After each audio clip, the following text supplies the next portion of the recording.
Hi guys, ഞാൻ നിങ്ങൾക്കൊരു കാര്യം എടുത്തുതരാം.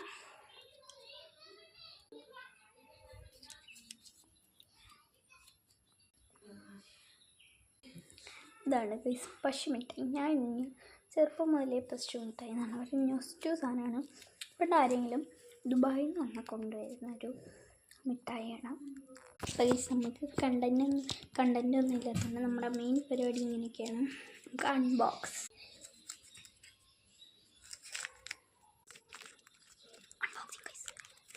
ഇതാണ് ടോയ്സിന് കവർ. എന്തൊരു കവറാണ്. ഇതാണ് ആ മിഠായി പൊടിയാണ്. നല്ല മിഠായി ഒക്കെയാണ് തോന്നുന്നു. ഞാൻ പണ്ടെങ്ങാണ്ടോ കഴിച്ചതാണ്, ഓർമ്മയൊന്നുമില്ല. ടേസ്റ്റ് കഴിക്കാം. നല്ല ടേസ്റ്റ് ഉണ്ട് കേട്ടോ ഗൈസ്. അപ്പോൾ നിങ്ങളൊന്ന് കഴിച്ചിട്ടുണ്ടെങ്കിൽ കമൻറ്റ് ചെയ്യണം. അപ്പോൾ ബൈ.